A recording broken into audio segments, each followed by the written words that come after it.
है मेरे प्यारे बच्चों, कैसे हैं आप लोग। आशा है आप लोग अच्छे होंगे। और मैं आप लोगों को प्रेजेंट इम्परफेक्ट टेंस के अंग्रेजी बनाने के नियमों को बताया था कि प्रेजेंट इम्परफेक्ट टेंस के जो है अनुवाद बनाने के, इंग्लिश ट्रांसलेशन बनाने के क्या नियम होते हैं, इसको मैंने पहले समझाया था। आज हम लोग चलेंगे प्रेजेंट परफेक्ट टेंस।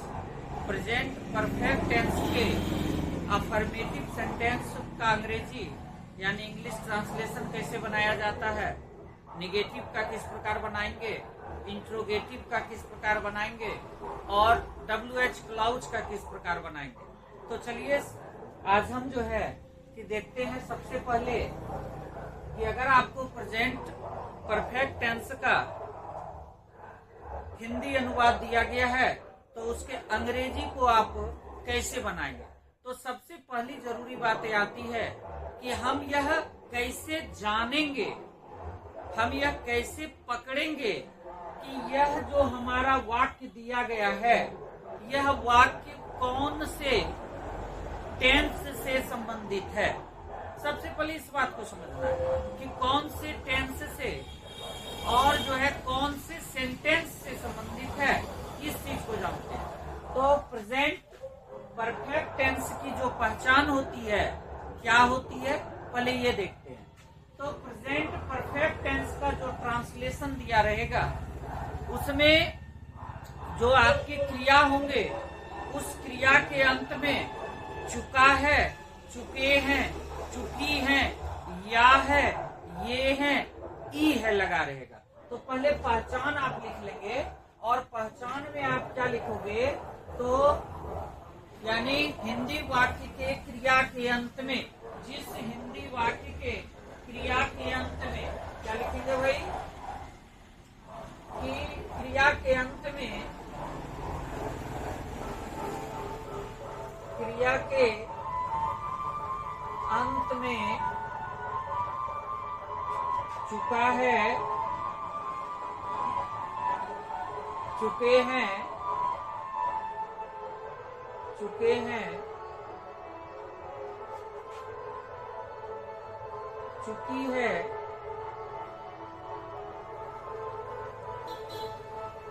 या है, ये है, ई है लगा रहेगा, है ना। क्या लगा रहेगा, चुका है, चुके हैं, चुकी है, या है, ये है, ई है अगर लगा रहेगा तो हमको समझ जाना है कि वह जो है प्रेजेंट परफेक्ट टेंस का वाक्य है। अब चलते हैं सबसे पहले अफर्मेटिव सेंटेंस के नियम को जानते हैं कि अफर्मेटिव सेंटेंस यानी साधारण वाक्य जो हमको दिया रहेगा तो साधारण वाक्य का अंग्रेजी हम किस प्रकार से बनाते हैं। तो चलिए इसके नियम को लिखते हैं। सबसे पहले आपको क्या देना है बाबू, कि सबसे पहले आपको सब्जेक्ट लिखना है। क्या लिखना है, सब्जेक्ट लिखना है। उसके बाद आपको हैज का प्रयोग करना है सब्जेक्ट के अनुसार और हैव का करना है। उसके बाद जो है आपको वर्ब का तीसरा रूप लगाना है और उसके बाद आपको ऑब्जेक्ट देना है। बस ये आपका बन गया जो है प्रेजेंट परफेक्ट टेंस के अफर्मेटिव सेंटेंस के बनाने के नियम। अब कैसे देखिए इसका एग्जांपल मैं देता हूँ कि एग्जांपल जैसे हुआ कि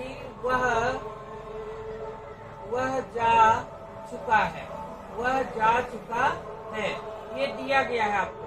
अब इसका अंग्रेजी आपको बनाना है तो इसमें कह रहा है सबसे पहले सब्जेक्ट, मतलब कि मैंने पहले ही बताया कि क्रिया के अंत में चुका है, चुके हैं, चुकी है अगर लगा रहेगा तो देखिए यहाँ जा चुका है, चुका है, चुके हैं आ गया, है ना। तो इसमें सबसे पहले आपको सब्जेक्ट देना है। हमारा सब्जेक्ट क्या है, वह है। सब्जेक्ट क्या है भाई, वह है। तो यहाँ पर सब्जेक्ट में हम लोग जो है वह का अंग्रेजी क्या होता है, जा चुका है, लड़का है तो पहले देंगे ही के साथ हैज लगेगा या हैव।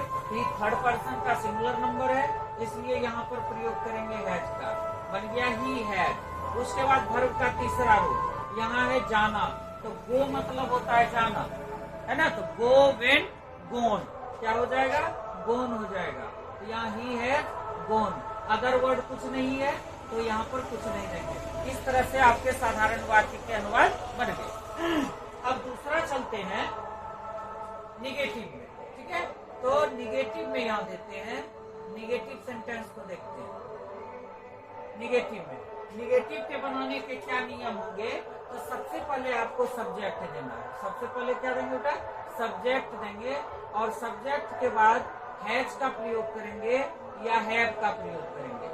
हैज और हैव के प्रयोग करने के बाद अब इसमें नॉट का प्रयोग करेंगे। किसका करेंगे, नॉट का करेंगे।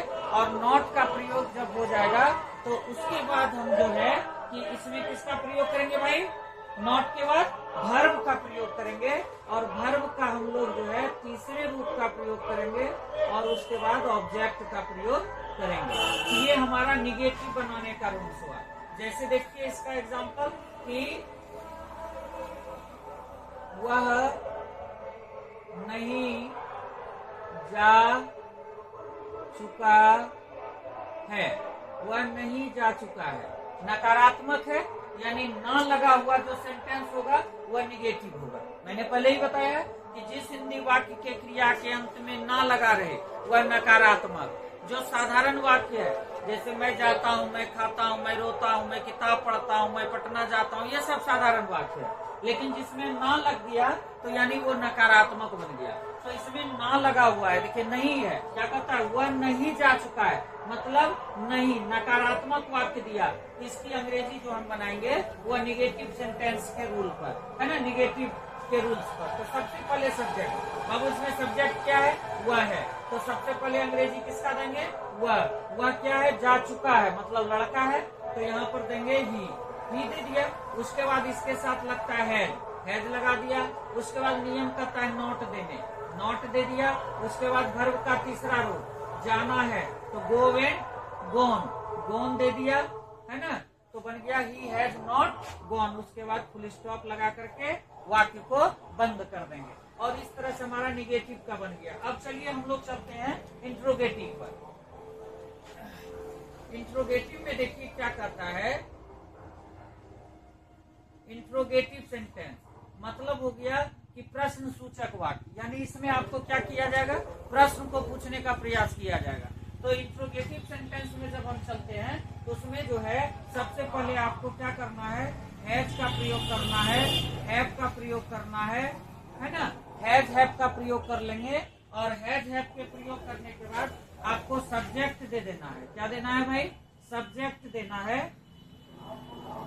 और सब्जेक्ट देने के बाद आपको जो है कि क्या देना है, वर्ब का प्रयोग करना है। किसका करना है, वर्ब का प्रयोग करना है। वर्ब के तीसरे रूप का प्रयोग करेंगे, और उसके बाद ऑब्जेक्ट डालेंगे, और इस तरह से आपका जो है इंट्रोगेटिव का वाक्य तैयार हो जाएगा। जैसे देखिए मैंने क्या लिखा कि सबसे पहले आपको हैज हैव का प्रयोग करना है, किसके अनुसार, सब्जेक्ट के अनुसार। आपका सब्जेक्ट क्या है उसके अनुसार हैज हैव का प्रयोग करेंगे। उसके बाद वर्ब का तीसरा रूप देंगे, और उसके बाद ऑब्जेक्ट देंगे, और उसके बाद यहाँ पर आपको क्या करना है कि प्रश्नवाचक चिन्ह का प्रयोग कर देना है। किसका करना है, प्रश्नवाचक चिन्ह का प्रयोग कर देना है। अब जैसे देखिए एग्जाम्पल में दे रहा हूं,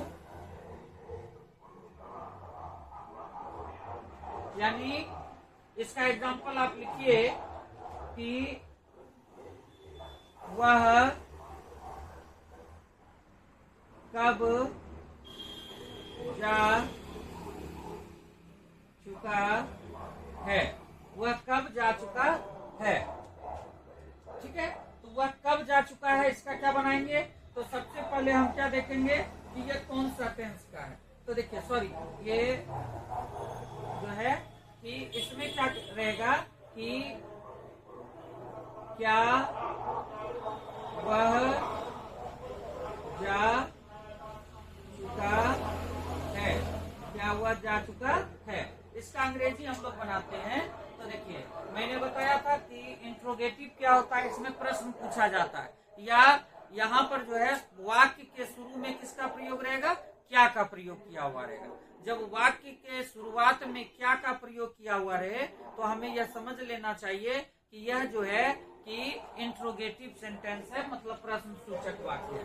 तो यहाँ पर देखिए क्या का प्रयोग हुआ है, तो नियम कहता है हैज और हैव का पहले प्रयोग करना है। तो इसमें हैज लगेगा या हैव लगेगा, तो हम यहाँ वाक्य के सब्जेक्ट को देखते हैं, वह है, चुका है मतलब लड़का है, तो ही मतलब हुआ, तो ही के साथ क्या लगेगा भाई, हैज लगेगा। तो पहले हम क्या दे दे, हैज दे दिया मैंने, उसके बाद क्या दूंगा, तो ही, हैज के बाद ही दिया, उसके बाद जो है कि वर्ब का तीसरा रूप, तो जाना, तो क्या हो जाएगा, गोन, हैज ही गोन, क्या हुआ, जा चुका है, उसके बाद जो है प्रश्नवाचक चिन्ह दे देंगे। इस तरह से देखिए आप बन गए। इस तरह से कोई भी एग्जाम्पल को आप देख सकते हैं, जैसे कि क्या वे लोग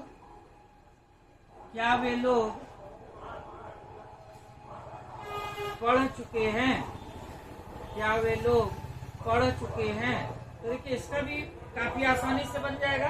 क्या वे लोग पढ़ चुके हैं का क्या बनाएंगे भाई, तो यहाँ पर सबसे पहले सब्जेक्ट देखते हैं, तो क्या है, वे लोग है। वे लोग का अंग्रेजी होता है दे, तो दे के साथ हैज लगेगा या हैव लगेगा, हैव लगेगा, ठीक है। तो यहाँ पर हम क्या देते हैं, हैव देते हैं, उसके बाद सब्जेक्ट देते हैं दे, उसके बाद जो है हैव दे, और उसके बाद वर्ब देना है, वर्ब के तीसरे रूप को, तो रीड रेड रेड, तो यहाँ पर क्या हो जाएगा, रेड हो जाएगा। तो इस तरह से हमारा क्या हुआ, बन गया हैव दे रेड, वे लोग कब पढ़ चुके हैं। तो इस तरह से जो है हमने यहाँ तक देखा। अब चलिए मैं इसके आगे आपको बताता हूँ, जो इसके बाद का है वह क्या है। तो इसके बाद का जो नियम है वह होता है WH क्लाउज। मैं इसको साफ कर रहा हूँ, थोड़ा सा देख लेंगे। WH क्लाउज पे मैं आता हूँ। तो WH क्लाउज जो होता है, WH क्लाउज, इसमें आप लोग क्या देखेंगे कि सबसे पहले जो है what, when, where, what, when, where, उसके बाद जो है क्या रहेगा, व्हाट रहेगा, व्हेन रहेगा, वेयर रहेगा, इसका प्रयोग करते हैं, ठीक है। और क्या रहेगा, हु रहेगा, हु रहेगा, वाई रहेगा, ये सभी जो है वाक्य में पहले देना है। उसके बाद आपको क्या देना है भाई, तो उसके बाद जो है हैज या हैव का प्रयोग करना है। किसका प्रयोग करना है, हैज या हैव का, ठीक है। उसके बाद आपको क्या देना है, सब्जेक्ट देना है। क्या देना है, सब्जेक्ट देना है। और उसके बाद आपको जो है वर्ब दे देना है, वर्ब का तीसरा रूप, और उसके बाद जो है ऑब्जेक्ट दे करके और क्वेश्चन मार्क लगा देना है। ये आपका हो गया WH क्लाउज का। जब WH क्लाउज के रूल्स को देखते हैं तो इसके एग्जांपल को देखिए, आप या वे लोग कब पढ़ चुके हैं। तो यहाँ देखिए वाक्य के बीच में किसका प्रयोग हुआ, कब का प्रयोग हुआ। तो यहाँ पर जो है कि हम जो है इसका अंग्रेजी जब बनाएंगे तो सबसे पहले कब का इंग्लिश लिखेंगे। कब का क्या होता है, वेन होता है, तो वेन दिया, और उसके बाद आपको क्या देना है, किसके अनुसार, सब्जेक्ट के अनुसार। सब्जेक्ट क्या है, वे लोग, तो वे लोग के साथ क्या लगेगा, हैव, वेन, हैव, दे, और उसके बाद वर्ब का तीसरा रूप रीड और क्वेश्चन मार्क। और इस तरह से आपका क्या हुआ कि बन गया WH क्लाउज का। कोई दिक्कत, आशा है कि आप लोग अच्छे तरह से समझ गए होंगे। तो चलिए हम फिर जो है इसके बाद जो है कि लेकर के आएंगे प्रेजेंट परफेक्ट कंटिन्यूअस टेंस के बनाने के नियमों को। तब तक के लिए आपको एक अच्छे दिन की शुरुआत हो, आपके लिए नवरात्रि का त्योहार जो है मंगलमय लेकर के आए। इतना के साथ बेस्ट ऑफ लक।